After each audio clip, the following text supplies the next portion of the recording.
Jamaicans want term limits for members of parliament and ministers. This is Undiluted News. Mikey Bones reporting. Amid significant public support for term limits to be imposed on those elected to the House of Representatives, a large percentage of Jamaicans also believe there should be age limits for members of parliament and ministers.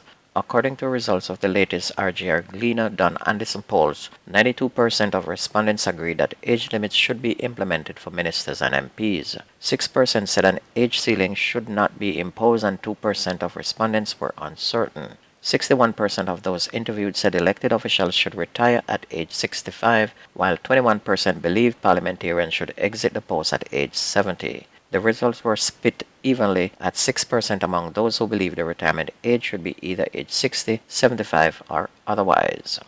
A woman and 3 children were struck by lightning in Houghton in St. Elizabeth yesterday afternoon. They were taken to hospital. A house and several trees were also damaged.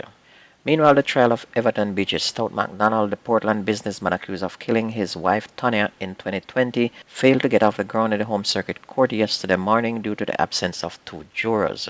MacDonald and his co-accused Oscar Barnes are charged with murder. The court was informed that both jurors, number 3 and 4, had to seek medical intervention. The trial is now scheduled to resume on Monday. Last week, Monday, a jury was empaneled and began to hear testimony from one of MacDonald's former employees, but the next day the court was told that one of the jurors had financial constraint and was unable to attend. Last Wednesday, another juror expressed his inability to continue due to an overseas engagement. The entire jury panel was subsequently dismissed from the case, and on Monday, a new jury panel comprising of 3 females and 4 males were empaneled. And of course, that has now been stalled again. And this looks like a lot of spiritual work going on in this trial. More than 1,000 murders have been recorded in Jamaica so far this year, and that's according to the latest crime statistics compiled by the Police High Command. According to the data, the country recorded 1,028 murders between January 1st and Tuesday of this week. That is 136 less than 1,164, which was recorded over the same period last year. The data showed 732 people have been injured in violent attacks since the start of the year as well. St. James continued to lead the country in homicides with 144 murders. St. Andrew South recorded 93, Westmoreland 91, St. Catherine North with 86, and Clarendon 83. And just so you understand, this total is not all that correct. There are dozens of people who go missing or never found each year. All those people who gunmen take away and are missing since January are not included in these numbers, so this count is bogus.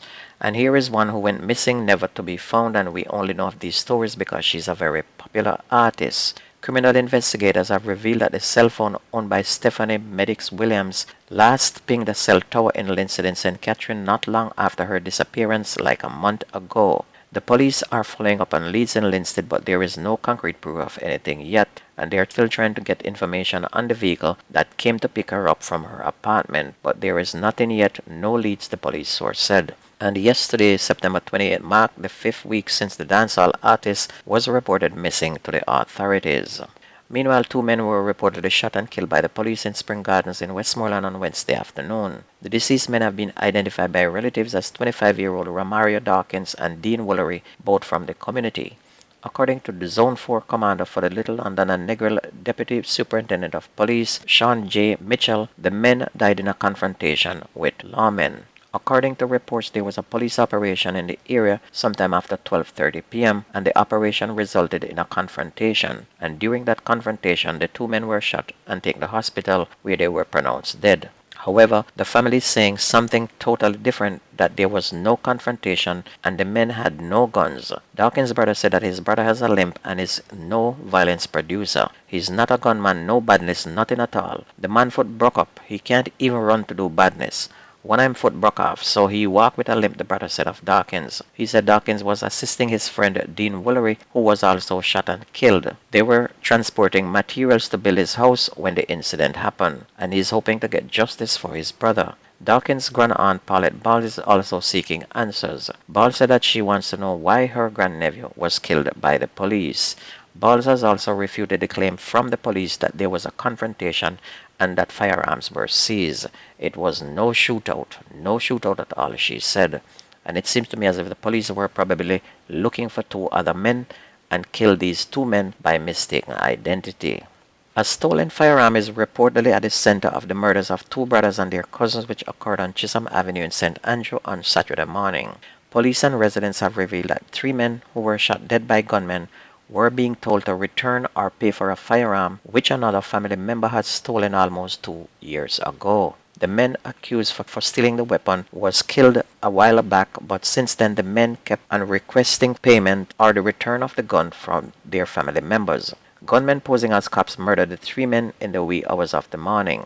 They were identified as 28-year-old Mason Alex Orlando Ricketts, 31-year-old Fata Ricketts, also a Mason, and Ricardo Dwight Henry, otherwise called Rasta, a 48-year-old delivery man. The deceased were all from 69 Chisholm Avenue in Kingston 13. The Ricketts were brothers and Henry was their cousin, the police said. And Jamaica get a red for real. This week alone, two more women considered foreigners were killed and one man who is a returning resident. One of the women was attending a funeral. The other was allegedly killed by other family members over legacy. The man who was living abroad and had returned and is now driving a bus was killed after a man he was talking to was attacked by gunmen who sprayed the scene with bullets, killing both of them. Meanwhile, two gangs traded bullets in Greenwich Town yesterday, and of course before the police got there at least one man was shot dead. However, with the quick work of the police, they prevented any more from being killed.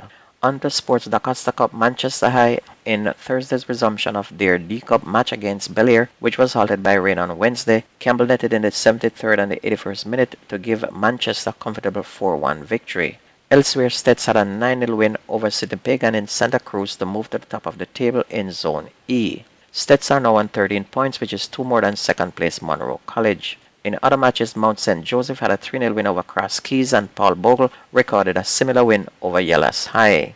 And in Manning Cup, Kingston College were 1-0 winners over Charlie Sept. Jamaica College were 2-1 winners over Kingston Tech. Dunoon beat Denham Town 3-2, while Haile Selassie edged Eltham 1-0, and Mona High beat Edith Dalton 6-0. And that's going to be news and sports on your favorite community radio. My name is Mikey Bones. Have a wonderful weekend, everybody. I gone.